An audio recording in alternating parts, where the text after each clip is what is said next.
Ah, damn, Google, there we go, Google, you slow bastard. Welcome, everyone, to the Toku Portal podcast for Kikai Sentai Zenkaiger. I am Vashi V, and joining me today is... Sorry, did we open with... Yes, we opened with goddamn it, Google. I apologize. Hey. Google fixed their crap so that delay wasn't, 2 minutes. Alright, so, welcome everyone to Kikai Sentai Zenkaiger, episode 15. So, what's up? First things first, by far my favorite episode so far. Oh, this was a really good one. I don't know if I'd call it my favorite, but this was really solid. But, I mean, to be fair, and this is my favorite if you don't count the fan service episode. And by fan service, I mean all the giant mecha. Oh, right, that happened. If you don't count that, this is my favorite episode. Because the majority of this episode is just very heartwarming. Yeah, this is just a genuinely good episode. And just a hair creepy. Just a hair. We'll get to that. But the answer is no. Oh, shoot. I don't have a good way to, hang up my camera, so it's very finicky. Okay, so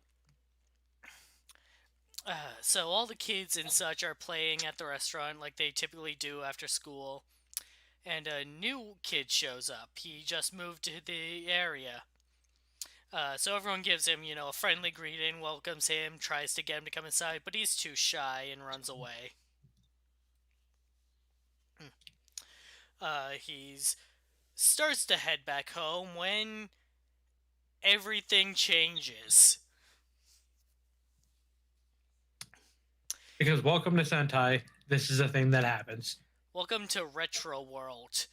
We got the 80s, we got the 70s, we got the 90s. All the buildings are like... I don't even know what era that is. But... To put it easily, samurai era. Cars become older, like a cash register turns into an abacus. Oh yeah, no, this entire fucking power is just bonkers. Because there's zero consistency with it. Everything becomes retro, even people's clothes. And you know what everyone does about it? Not a damn thing. They live in the moment and have a good time. Why am I getting a feedback echo? I don't know. That would be on my end. You turn you down in my headset. See if that works better. Okay, we'll see. So far, so good. So yeah, people aren't really hurt by this. And it's like, hey, you know what? Let's look around. Like, buildings are old. Like, let's check out what these buildings used to look like. Let's have fun. Let's enjoy this. Like, this is one of those episodes where it's like, yes, it goes kind of batshitty. And nobody really questions it, and they just kind of let it go. Yeah, like, people know that, like, alright, the Toji Tendo is doing shit like this, but this is the first one that hasn't been harmful. I mean, to be fair, a lot of them weren't necessarily harmful. Not at first. At first. But, like, they were far more harmful than even what this becomes. Actually, like, so... in my head, theoretically, this would be worse. And I have a reason for that. When I say harmful, I mean, like, actual physical danger and not just depression. Mental abuse. the mental abuse of it. The mental abuse is kind of worse. I'm referring to, like, physical harm here, not mental. Otherwise, okay, this is a sad state of affairs. Like it starts out so well too, because it's like, oh, this monster's really not doing anything bad, and then it hits, and I was like, ah, now it makes sense.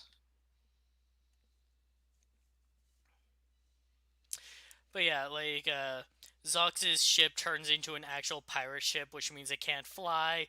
Uh, I just thought it turned into a sailboat. I mean, you put a scroll and crossbones on it, and it becomes a pirate ship. I mean, that's fair. That is accurate. Or you could put something else on it and make it like, I don't know, a government ship or something. Like, a ship is a ship until you put a label on it. Until you give a purpose. Pretty much.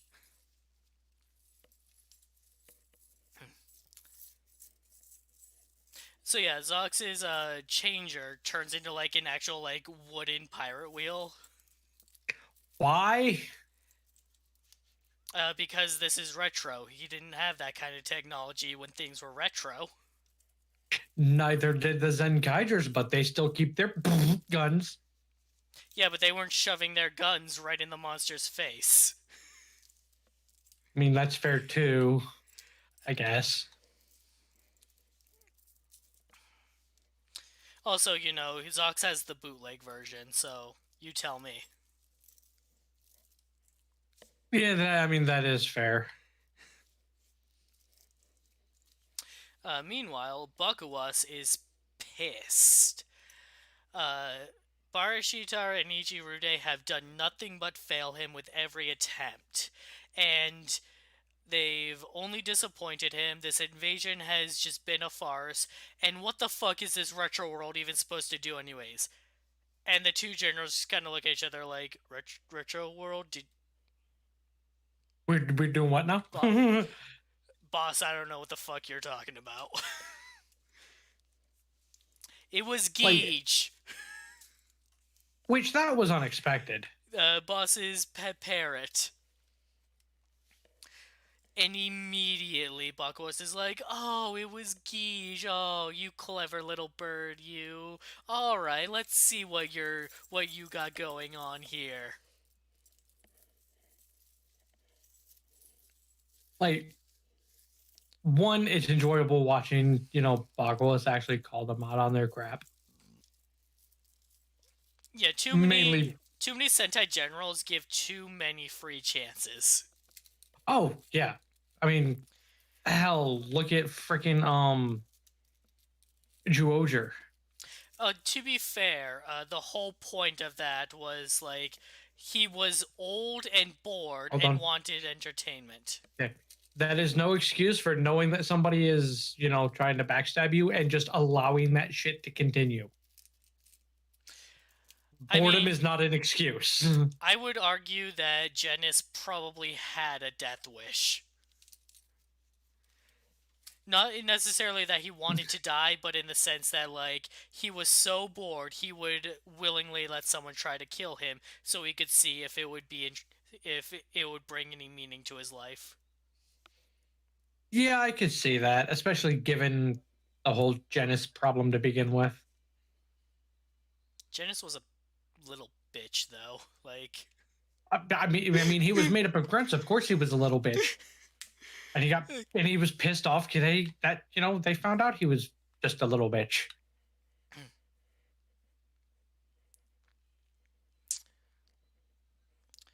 alright, so,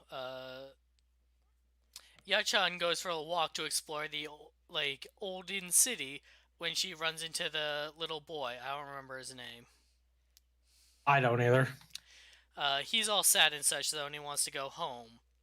And Magine is the one who relates to it, because she used to be a shy kid as well. And it's like, he didn't want to move in the first place. He must have left all his friends behind. Like, it must be really hard for him right now.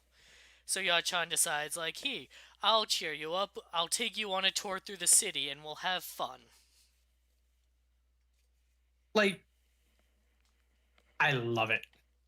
And then Kaito reminisces to the others about how she cheered him up when she took him in after his parents disappeared. And it's really sweet and wholesome. Like, having Majin be the one to relate is perfection because she fully gets that, and that's just based on the She was there, two like two two well that 2 minutes of an episode that where that got explained to us. she was there. Of She was a shy kid that like wanted to play with the other kids but couldn't bring herself to approach them and needed a trusting adult to be the one to extend their hand out to her.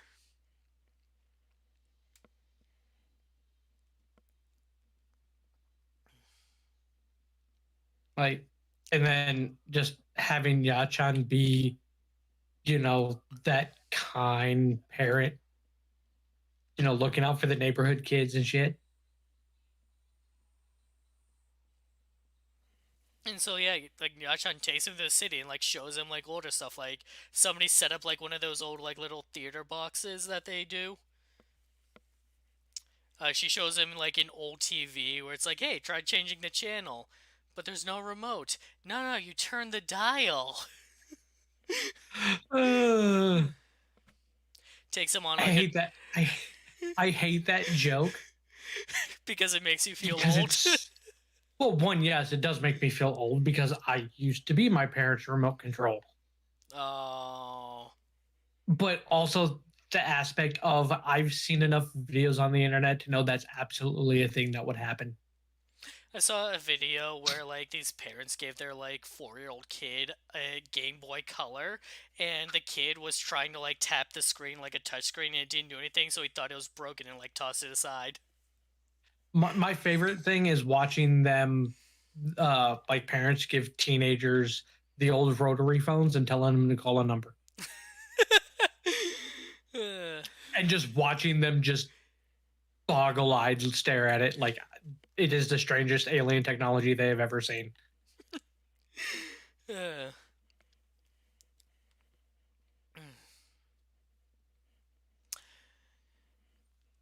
And so yeah, she takes him on like a trolley, and they come across a group of people doing like a public street dance, and Stacy happens to be in the area. And he's all moody, and Yeah. he's brooding because he teamed up with Rude, but he hasn't been getting results. So now he's wondering if maybe he should, break off from that agreement and do his own thing. When Yachan walks by, and he is just paralyzed looking at her because he could swear she bears a shocking resemblance to his mother. I'm glad they yeah, no, because they didn't. I can't even say that with a straight face. I was gonna say I'm glad that they at least explained that, but no, they didn't. They didn't. It's just they just showed a picture of some random woman. I'm like, oh, I don't need the weird, creepy I'm in love with the old lady thing because she looks like somebody from my past. That wasn't in love with her. That was I know, maternal. but that's the same type of like glittery effect like that every anime, a lot of the dramas use to show like that whole love thing, In this like case, that love though, at first sight thing, which I realize is not a thing. Believe me, I know it's not what they were going for. Obviously, considering the fact that you got the whole parental thing before I did, but it was just one of those like, that just seems weird. Like it was a weird tone. no, he's just a mama's boy. I mean, somebody has to love his mother, Oh. and not just the way Baruch did. Ugh. That man has had way more sex than any of us alive. And that's just an I hate unfortunate that fact. Yeah, I hate the fact that that meme is accurate. Also, he doesn't pay child support. If he did, holy fuck. But did they tell us how old Stacy is? No, I don't think they did. I think the only thing they actually covered was the fact that Stacy's mother was like his 900th wife. Okay. Uh, so let's let's give him the benefit of the doubt. Stacy is confident that his mother is dead, but Yachan bears a resemblance to her. Let's let's spitball here. What's the likelihood that Yachan is somehow Stacy's mother? I'm sorry. So, I'm sorry. I asked the question, but even in my own head, I can only think that the probability is zero. You go. but I want to talk about this logistically. Yeah. It's not out of the realm of possibility when you add into one simple fact. Go on. How do you think his parents found out about the alternate worlds? God damn it! I was just thinking about that too.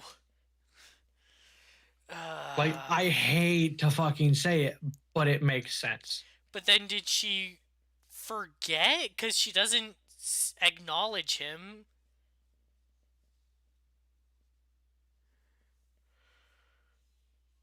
I mean, it could be that, or she just like chose to.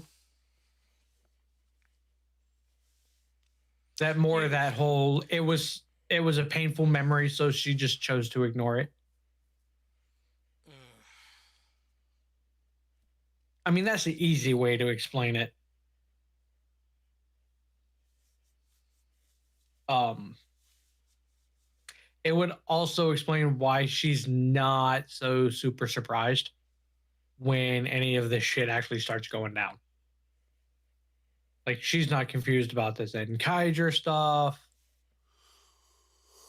any of the Toji Tendo stuff. She's not confused when Sechan's just starts acting up and, being weird. I mean, to be fair, neither was Kaito. I mean, to be fair, Kaito's Kaito. But This yeah, motherfucker didn't understand what an ice age is. he's her granddaughter. We're trying to figure out if Stacy is Kaito's uncle.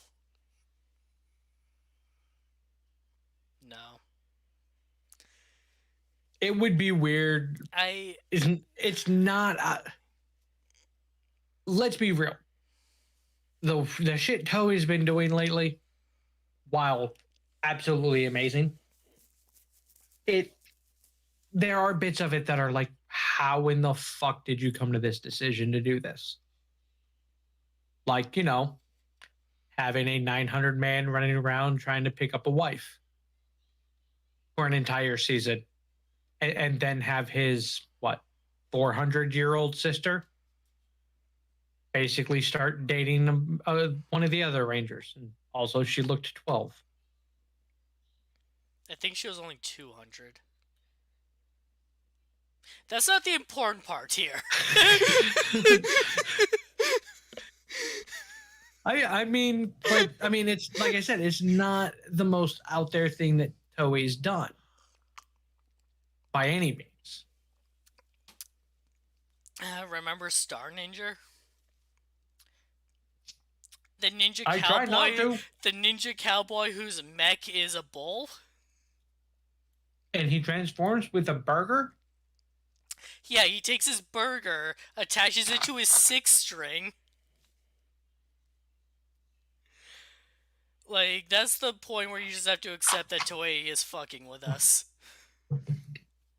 Dude, everything I see that ever hints to like American, like anything to do with America, it just comes across as Toei going, and we can make fun of you and you'll never know. What do you mean we'll never know? I'm going off of, a certain company member's tweets that people couldn't stop tweeting him, and now they fucked everything up for everybody. We're past that. I know, but I mean, like, he my joke, it comes at the aspect of him claiming ignorance about any of us having any Right. knowledge of it.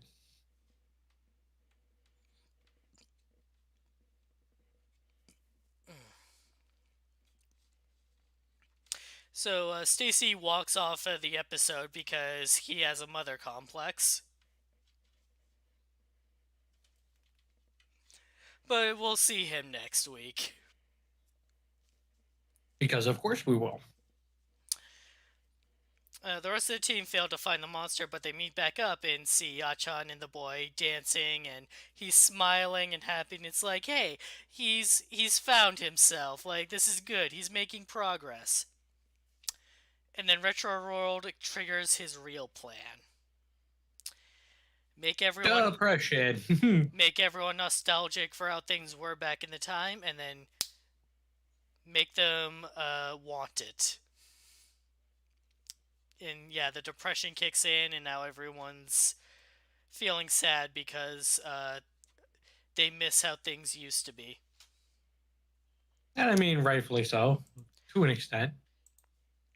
Kaito misses his parents. The boy misses his old friends. Like Yachan misses her son and his wife. Uh, let's see here. Majin misses when she was, the shy child. Gowan misses when he was lonely. Vro misses when Toji Tendo abused him. And Jiren misses when he was a nobody. And wait a second, what the fuck am I saying? And yeah, the Kikai Noids all kind of have a realization of like, wait, I don't miss that at all. Yeah. Yeah. They pretty much go, they literally go, wait a minute. Like, hold on, our lives were terrible back then. We're way happier now.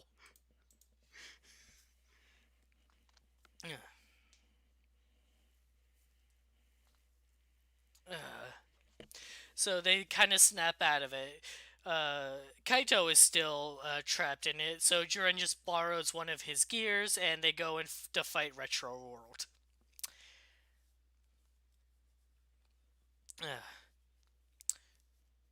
And so they perform like a sick combo move on him. Like Jiren goes to slash at the feet, but he jumps in the air. But Gallon like grabs him and then pulls him back down for Jiren to like swipe at him again. Like there's aspects of this fight that are just pure genius and gold.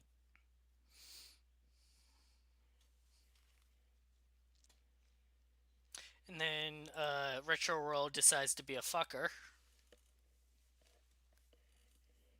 I mean, like you do. And reverses the fight they just had so that he hasn't taken any damage. But Jiren thought ahead because he's the oldest one, so he's like the wisest. He knows what a thing or two about what's going on. He grabbed the Time Ranger gear and uses their powers to restore the proper timeline where they kick Retro World's ass. Okay, I guess that's an acceptable. What did Because you? my brain, well, no, because my brain went. That's not how their power worked, but I guess it technically did. Because their whole purpose was going back to stop people from fucking with time. Yeah, that was literally the plot of the show. Like, criminals from the future went to the past to take over the world while it was in a weaker state. Like, my brain registered more of how they've been doing the powers for the most part, of some aspect of a power up or skill. I get that, but, like, what would you give for Time Ranger? The time swords or the time bazooka. And what would those do that you couldn't get in any other Sentai? I know. Yeah. Maybe the surfboards. Uh-huh. Or not the surfboard, the weirdo jet that they all used. I just find, like, restoring the proper timeline more thematically appropriate. Yeah, I will openly admit that.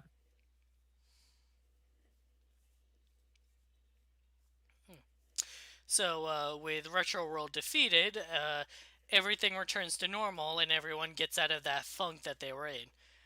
Kaito and Zox rejoin the fight in time for the mech fight.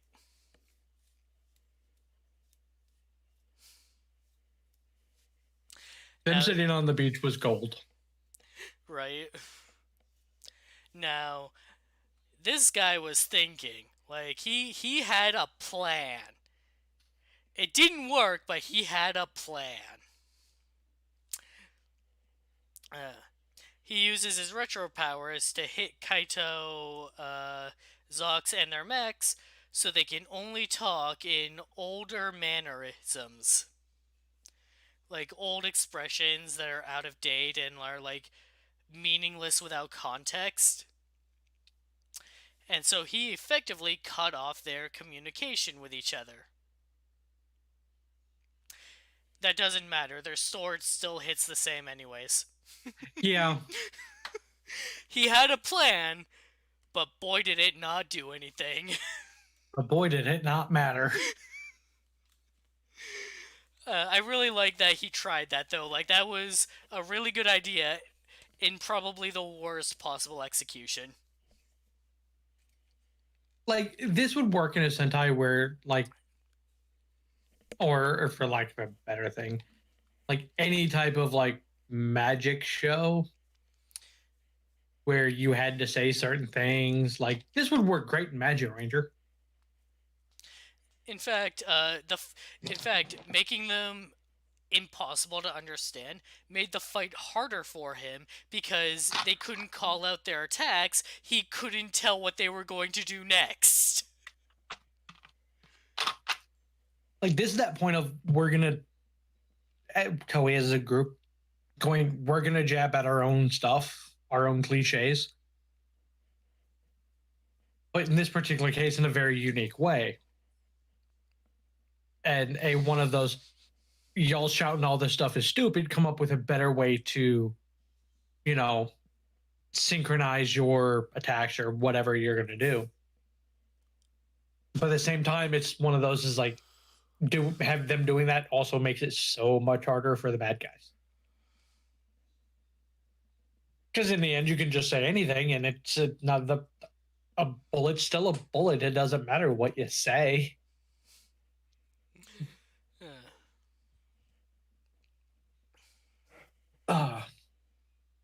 And for those of you on my stream, thank you all for watching. I'm gonna hop off, seeing as I fucked up that mission really bad.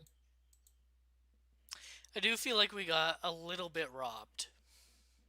How so? After the monster is defeated, we don't see how Bakuwas reacts. We've seen him get mad, so we don't always see how he reacts to Barashitar Nijirude. Like, that's normal, not seeing what happens with them at the end. But we've seen it enough to where we know what's happening. Like, it doesn't need to explicitly happen every time now. We've seen him get mad at them. Like, we know what happens. Like, he's like, you failed me, don't do it again, blah, blah, blah. Geej hasn't gotten this speech before, though. He's never... This is his, like, entryway as a general, so to speak. Like, I don't see Geej actually getting that speech. Exactly. Given the fact of he evenly openly stated he just wanted to test something. Right, this was just a test run. Like, this wasn't this wasn't I'm trying to take care of the Zenkaigers. I'm not. It's just no, I wanted to test something. If it works, we take over the world, but the Bakuwas has a clear bias for Geej. And that's what I wanted to see. I wanted to see him, like, not get mad at Geej for failing. I wanted to see his excuse. I wanted to see the bias. I'm hoping, because this series has been doing this lately, I'm hoping that next week starts that way. Yeah, that's the best I can hope for. Because, I mean, to be fair, that's what we got this week.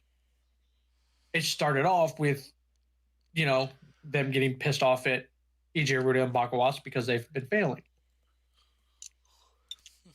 Like I'm okay with that, and I very much want to see his response to Gage and Gage's possible failure because there's no guarantee that what he was testing failed. Just Well, hold the on now. method. Like, yeah, sure, Retro World failed, but if Gage was just testing something, then what was he testing? That might Right. have been a success. Exactly. Like it could just be simply one of those, hey, is it now that these two groups are working together, is it possible to separate them for an undetermined amount of time? At which point we could focus attacks on however we want. I mean, strategy wise, it would make sense. In fact, Toei Sentai writer and all that, they're not really good with strategy. I mean, because let's be real, their master strategist, Evolt. I mean, look at the direction his plans went in strategy. I could try to map that out, but like it'd be like a maze, man. Fucking everything about Evolt's plan was just like the longer you look at his plan, it was just overly complicated and asinine. Drago says that if you watch it like at your own pace, like not week to week, but like you just sit down and watch it at your own pace, like it does make more sense according to him. It doesn't. Which I'm sure it does to an extent. Because a lot of it just came down to no, that idea bores me. This what I'm currently doing now in Japan just seems fun. The part that Let's take over Japan. the part that broke me for Evolt's plan was when Pandora's Tower was complete. He's standing at the apex, literally has the power needs to destroy the Earth, and decides, "Nah, I'm having too much fun." Yeah. That was the And part that broke me. because it goes, yep, I'm having too much fun. Let's continue dicking with these guys and It's like, continue to give them reasons to come kick my ass. this is literally everything you've been working towards this entire show. What do you mean you're not gonna do it? And yeah, no, it plays into the whole like, well, he had the potential to get an even greater power if he kept it going, which is what happened. But did he really know that?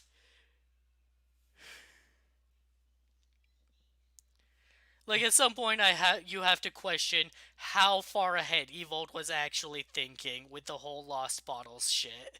And how much of it was like legitimate thinking ahead, not one of those, oh shit, I found this one thing. I wonder. Anyways, cut to a few days later, and the kid is now playing with the other kids, and he has friends. Yay. And everyone is happy.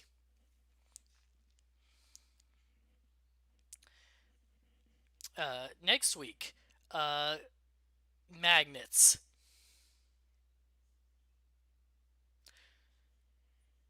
I wonder, if this is going to use ICP's logic. What's that? Now, one of their songs talks about miracles, and the line goes, "Fucking magnets, how do they work?" Oh, that's what Like, that's and from. it comes across as a legitimate fucking question. That's like it's not something that's explained in like fifth grade science. But yeah, next week is Magnetism World. Also, Stacy shows up to the shop. So yeah, he this. Okay, so let's just get one thing straight. He clearly went there to see Yachan, right? Oh, clearly. And just happened to run into Kaido. Yeah, like I don't think Stacy's made the connection between the two yet. He didn't know. Okay, yeah. Like I'm willing to accept that. What I'm not willing to accept is what they seem to possibly started pushing for. And I don't care how long it takes, and I swear to God, if it happens, I'm going to revolt. What? The Alan storyline? yes, in a way. Or as I call it, everybody in Saber. Not every bad guy needs to become a good guy. No, no. However, I kind of feel like this is what they wanted for Stacy from the beginning. Which I can accept. I really can. But coming off of Saber doing it with literally all but one character in their fucking show, I'm pissed. I've had enough of it. Let a bad guy stay a bad guy and not just the big bad guy.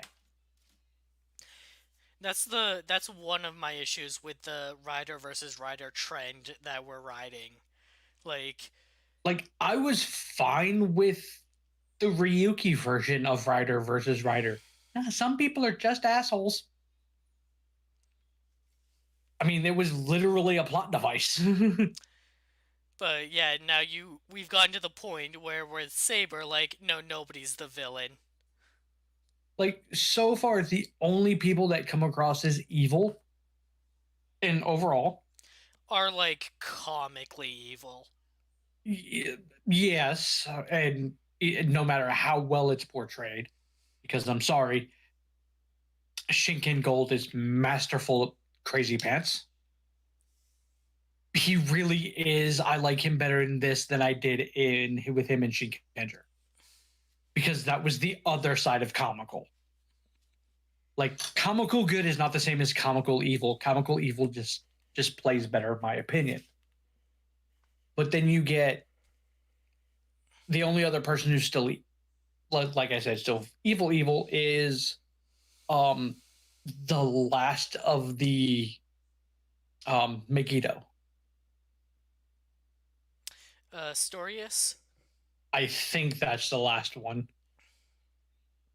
I mean, even Disaster doesn't even come across as evil. He just comes across as somebody who's bored. Yeah, he's just an asshole. He's just bored. Honestly, like, take him out of the show. What changes? Nothing. Actually, no. There is something that changes. Ren comes off as even worse. As even less necessary, because at least now he's there as being that guy being poked by Disaster.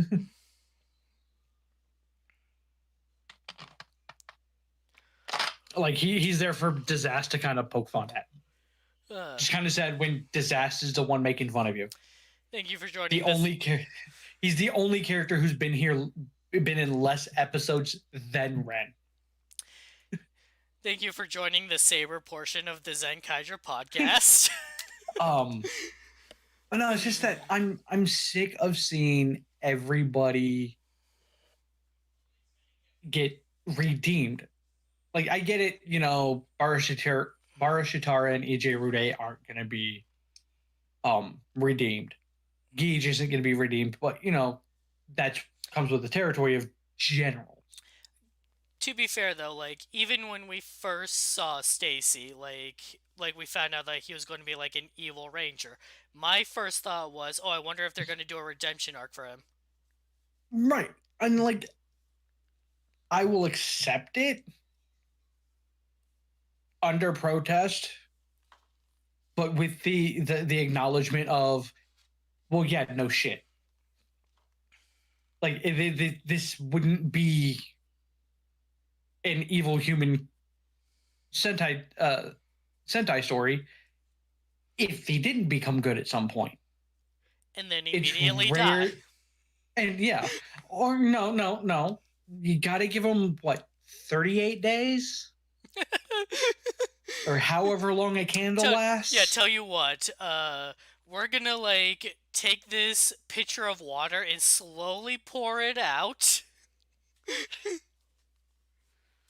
We're gonna pour it on a gear, and when the gear rusts, since you're part machine, you stop. Tell you what, here's a clock with a couple of AA batteries in it, and when the batteries run out of juice...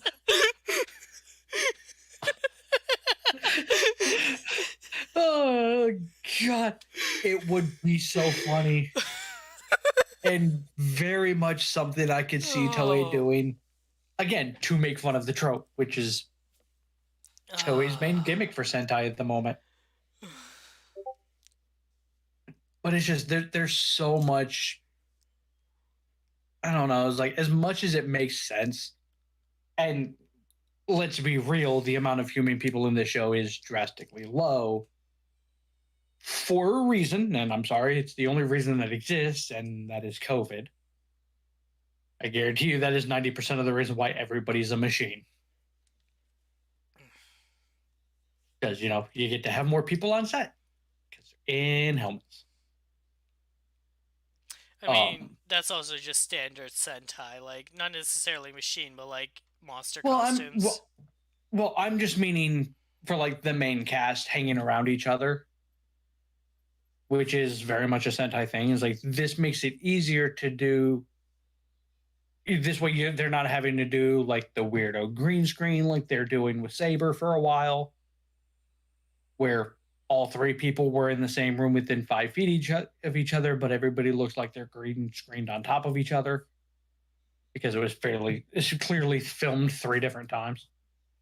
Or where you have that weird wide space shot to make it look like everybody's not as spread out, or that weird fish lunge. But this lets you have more characters on set outside of being transformed, interacting without risk, with as minimal risk for transmission as possible. But yeah, but even so, it's like seeing Stacy, the first thought of, especially once we found out he could morph and had his own robot. That just screams redemption arc. Because there's only been, what, a handful that stayed evil? Evil Sentai members? Let me think here. Of any kind, and this is including Alright, then you got the Psycho Rangers. I don't remember what they're called in the Sentai. I know you have Squad A from SPD. SPD Squad A, yeah, they turned out to be evil. Spoilers for a show that's 15 years old. Yeah. If you ain't seen it, shame on you and bite me. If you haven't seen it, go watch it. Let's see here. You had Death Ryuger. I mean, that was a movie. I don't count him as a character. He also appeared in the show. Did he actually appear in the show itself? Yeah, and like, because it was an episode that tied into the movie where like the girl returns and so he returns. I don't remember if it was one or two part. It might have been a 2-parter. I don't remember, but yeah, he returns, gets like 5 minutes of screen time before he gets taken out again. Like I know his suit showed up again in the. They steal his mech. Yeah, in like the 100 years after. No. Like in his the suit show, comes back for that. His suit returns for that when like, all right, we've reclaimed this power for good now. But like in the show, they like he returns and they like after they defeat him again, they steal his mech to keep. Man, it's been a while since I've seen that show. I need to go back and rewatch it. It's a fun show, and it is. I just had fun while I was watching it. I'm gonna have a hard time explaining the Pixie carnival. It's a carnival, he likes carnivals. I mean, there are aspects of that show that are mind-boggling, but it's fun. But yeah, Sentai members that remained villains. Let's think backwards here. Honestly, that might be it. Because even like Operator White, he became a good guy evil, at the end. He became a good guy right before he died. Exploding. Yeah, before exploding. A Bari killer, by the way. Yeah, right. Whatever. You know who I meant, and everybody else watching this knew who I I meant. know. It's just that he named himself that to try and sound like an edgelord, and I think we should Yeah. respect his wishes. I'm kind of sad that they didn't keep that for Trent. Because, come on, let's face it, Trent wanted to be an edgelord. I watched enough of that show. Please, Daddy, love me. But yeah, I can't think of any of them that stayed evil outside of the random one-off Sentai members. I mean, great to be fair, the Psycho Rangers weren't exactly a one-off. A-Team sure as hell was. Like, that story arc did not last as long as I expected it to in Deku Ranger. Nah, they were just the next villain of the week. Quite literally. Isn't that how they ended up unlocking SWAT mode? No, Or did they unlock it right before? I think they unlocked it right before. I think they used SWAT mode to win. Like, I knew they used it to win, but I can't remember if they unlocked it or no, they had them SWAT mode. Unlocking it is what won. They got SWAT mode to fight a different villain.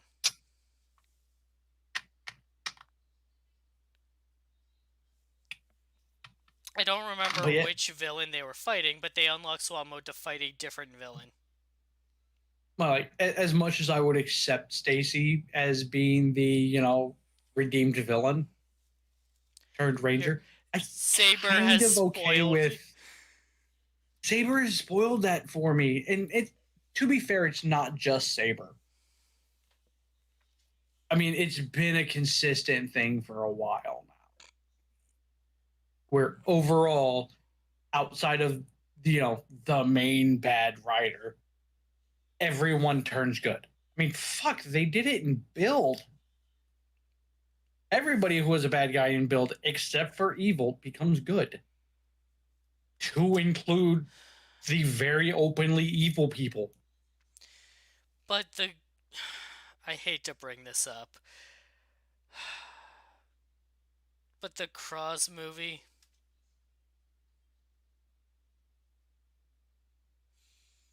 Which Cross movie? The New World one, the first post-series movie where he teams up with Evolt to fight Evolt's brother. Oh, yeah, that's right.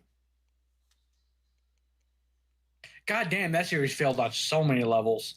That movie, I hate it. Oh. That movie fucked shit up way too much. It was bad enough that they, even remotely thought for a second, let's turn Evolt into some type of anti-hero. It was sad. Actually go through with it is pathetic. It was sad. But yeah, no, it's one reason why I'm not really liking the writer versus writer trend, where you want the writers to be the good guys, so what are you doing even? Like, can we just go back to writer versus monster?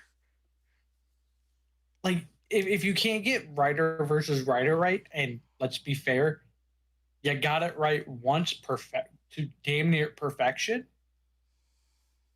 I get not wanting to rip it off, but fucking take notes. Somebody at Toei needs to sit down and rewatch Ryuki and just jot down the parts that work. And it doesn't even have to be writer versus writer. So Faiz, Blade, Kabuto, all series that were writer versus monster, but had heavy writer versus writer influence in them. And the balance worked really well. You could even argue the same thing for Ryuki. You could honestly make an argument that Ryuki was writer versus monster with a heavy focus on writer versus writer. I could accept that, but honestly, given how the end of that story is, no, Ryuki is writer versus writer. Take your fucking pick. I'm just saying you could make that argument with how well balanced the writer versus monster aspect of it is. Because it's balanced enough that you can look at it from both sides and go, this is writer versus monster with some rider versus rider elements, or it's rider versus rider with just a lot of monsters in it. Like you take the rider versus monster aspect out, and you're left with Saber. Just badly. Like This is Gaim. well. Hold on. Let's rephrase that. Let's rephrase that just a little bit. If you take the rider versus monster out and then have the main character try to make everybody his best friend, then you have Saber. But like Gaim, Xaid, fuck, 01, that one. Like, those all still had rider versus monster elements to them to varying degrees. Hell, even Build, it's just that the monsters were basically grunts. Yeah. Like, and the three main ones you named, what made them great was the differences between how they set them up and how they spread the rider versus rider and the rider versus monster shit. And this is just trying there for a while was just trying to jam all of it down our throats at the same time, and it's like, no. Gaim has a bigger cast of riders than Saber does, even now. With that being and said, it doesn't feel like it. They built up that cast from zero. Literally from zero. They didn't just throw half a dozen riders at you in the first 3 episodes and tell you, here you go. So timeline-wise, technically from 1, okay, because Melon Lord was already Melon Lord before Gaim was Gaim. But yeah, like they built up the entire show. We didn't see that, though, is what I'm saying. It's like, and at the same time, it's like, yes, it was had a lot more writers. We didn't have to see them all the fucking time. Yes, some of them were explicitly shown to be like, this guy is technically a writer. He's not going to play a big role in this story. Right. Which they did for quite a few characters. Fucking Knuckle. Which was kind of the point of like, hey, just being a writer doesn't make you a hero. Right. It doesn't make you special. It's like it was a way for them to have the Ren character without actually having to give the character an actual story. The problem is Saber decided to do the same thing, but they keep going, no, there's a story here, pay attention. And there's not. There's, I'm a literal man-child is his entire story arc. Is, no, fuck you, I'm strong. I get my ass handed to me every time I show up, but I'm strong. It's asinine. There's so many things that Saber could fix by just cutting down either the characters or cutting down the writer versus writer shit to at least some varying degree. Anyways, we were talking about Zenkaiger. We haven't been talking about Zenkaiger for 20 minutes. Good night, everybody. I realize that. Welcome to the podcast. It's what we do. Once again, thanks for joining the Saber portion of the Zenkaiger podcast. So I want to defend this just a hair before we drop this. I mean, it's not like we're doing the Saber podcasts. So at least there's some discussion going on. And if I actually watch the episodes before the podcast, I can shine lights on things and you can call me stupid. Not because of me believing in the things I'm saying, but because of the words that are coming out of my mouth and how they sound stupid. Like the fact that Saber's final form is, let's make every other writer pointless. But we're still going to have them in focus on it. I still can't believe they did that. God, it's dumb.